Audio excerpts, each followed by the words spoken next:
Rakyat jelata mau sampaikan kata-kata, bijaklah membuat kebijakan. Rakyat jelata mau sampaikan kata-kata, bijaklah membuat kebijakan. Bekerjalah dengan hati, padalah empati, padilah pada kami.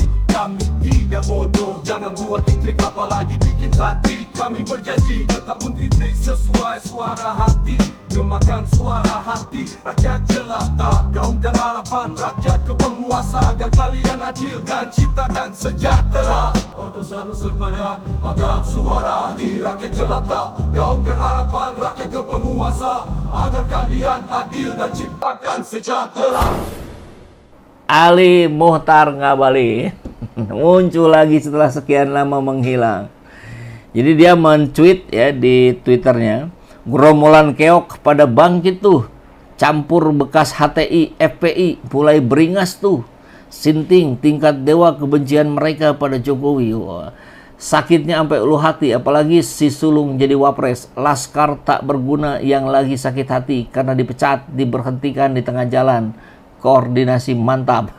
Waktunya makin dekat menyatu di ini sama Panci dan kawan-kawan. Yang dia maksud Panci tentu arahnya ke Roy Suryo ya.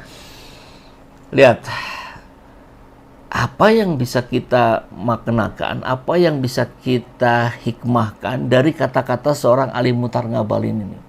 Ya, kalau Deddy Nurpalaka bilang apa namanya Jokowi sudah memenuhi syarat sebagai nabi, ini menyerang orang yang mengkritisi sebagai orang-orang FPI. Jadi dicapnya begitu aja kalau Ngabalin. Kalau ada yang macam-macam sama Jokowi, yaitu FPI, itu HTI, itu orang sinting dan seterusnya.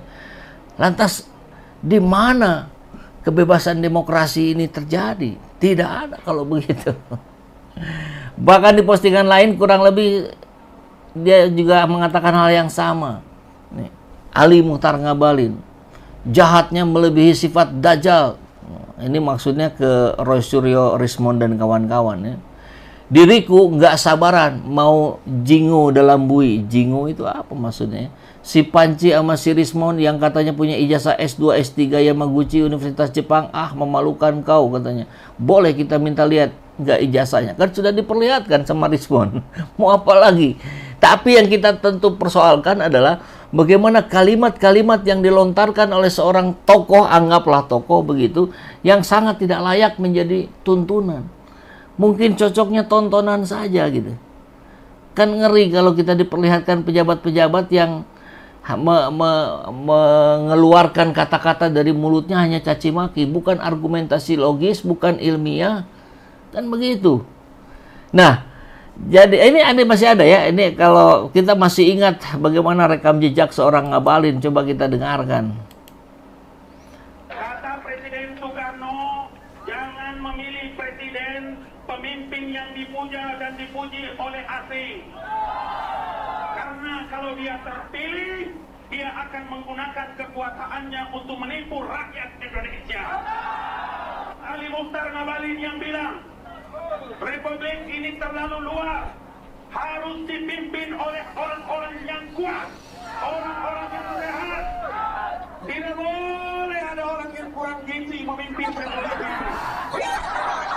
Ya, kita masih ingat sekali konteks Ngabalin mengatakan itu ketika dia menjadi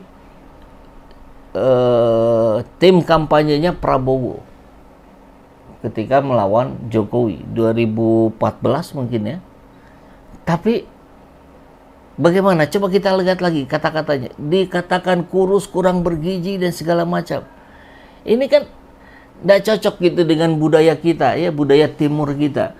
Ya, inilah Ali Muchtar Ngabalin, barangkali seniornya Deddy Nurpalaka, yang kita nggak tahu apa isi kepalanya kalau bukan hal-hal yang sesat, sesat pikir, sesat akal. Nah, akhirnya menarik kalau kita simak tulisan dari Rizal Fadilah. Hahaha, Jokowi Nabi, dukun palsu kali. Oke, kita simak ya tulisan 2 jam yang lalu. Bandung 12 Juni hari ini. Berita yang memuat tergelak Ya, berita yang membuat tergelak adalah ucapan kader PSI Bali Dedi Nurpalaka yang menyatakan bahwa Jokowi memenuhi syarat sebagai nabi. Namun katanya pilihan justru menikmati menjadi manusia biasa yang dapat tersenyum lebar saat bertemu rakyat. Luar biasa. Doktrin Jokowisme yang meresap pada kadernya bukan hanya pada gagasan yang tidak jelas saja, tetapi sampai senyum lebarnya pun menjadi opsi. Sewaktu acara Maulid Nabi, pernah juga Jokowi oleh Habib Mubzir Al-Musawa disebut sebagai turunan Habib. Artinya keturunan Nabi. Saat bagi-bagi sembako, Jokowi itu kata Haryanto Subeki, koordinator Pandu Jokowi, mirip dengan Umar bin Khattab. Ya tadi ya. Jadi sebelumnya disebut mirip dengan sahabat Nabi, sekarang meningkat oleh Dedi Nurpalaka disebut sudah memenuhi syarat menjadi nabi. Ketika gemar belusukan, Hamka Haq menyebut hal itu sebagai sifat nabi.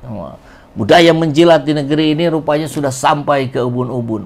Terlalu banyak kepalsuan yang dilakukan oleh Jokowi. Diawali SMK dengan jumlah palsu, investor IKN yang juga palsu, janji-janji palsu, asal-usul palsu, uang di kantong palsu, anak-anak tak suka politik palsu, lalu ijazah sekeluarganya diramaikan juga palsu semua. Pelantikan palsu dikawal jin, IKN diresmikan dihadiri spiritualis palsu. Mungkin Jokowi kini juga sudah menjadi dukun palsu. Entah sakit kulit mantan presiden ini asli atau palsu. Tampaknya yang ini asli. Aneh, Jokowi ini kok bisa nyaman-nyaman saja disetarakan oleh pengikutnya dengan Nabi. Hal yang sesungguhnya sensitif bagi orang beragama. Esok yang menyebut Jokowi hantu Tuhan, nampaknya juga akan disikapi tenang-tenang saja. Urat malu atau rasa dosa sudah hilang pada orang ini. Disamakan dirinya dengan Fir'aun pun tidak masalah. Apalagi cuma Pinocchio atau Petruk. Dahulu, setelah Nabi Muhammad SAW wafat, bermunculan nabi-nabi palsu. Di antaranya Musailamah Al-Kazab. Khalifah Abu Bakar As-Siddiq radhiyallahu anhu memerintahkan untuk memerangi dan membunuhnya. Musailamah tewas di tangan Wahsy bin Harb dalam pertempuran Yamamah. Wahsy menebus dosa setelah sebelumnya menjalankan perintah untuk membunuh Hamzah bin Abdul Muthalib pada perang Uhud. Nabi palsu sangat menyesatkan, karenanya wajib diperangi. Jokowi harus mendapat wahyu terlebih dahulu kalau mau menjadi nabi, dan pasti segera dianggap gila. Kata Bahlil, jangan main-main dengan Raja Jawa. Bahlil gemetar ketakutan pada kekuatan goibnya Jokowi. Potensi menjadi goibis atau paranormal alias dukun memang sangat besar. Kini konon Jokowi sakit. Moga cepat sembuh saja. Dalam konotasi tersendiri, sakit itu ada yang asli atau palsu. Agama mengatur dan memaknai. Bagi orang beriman, sakitnya itu asli dalam arti sebagai ujian dari kesabaran sekaligus penghapus dosa. Sakit adalah hal baik baginya. Sementara bagi orang zalim atau pengabai agama, sakit itu adalah palsu, yakni sebagai siksa atau azab di dunia, hukuman dan perbuatan buruknya. Kembali pada ucapan kader PSI Dedi Nurpalaka yang menyatakan bahwa Jokowi memenuhi syarat sebagai nabi, kita kembali tertawa tapi sambil mengurut dada. Kegilaan apa yang sedang terjadi?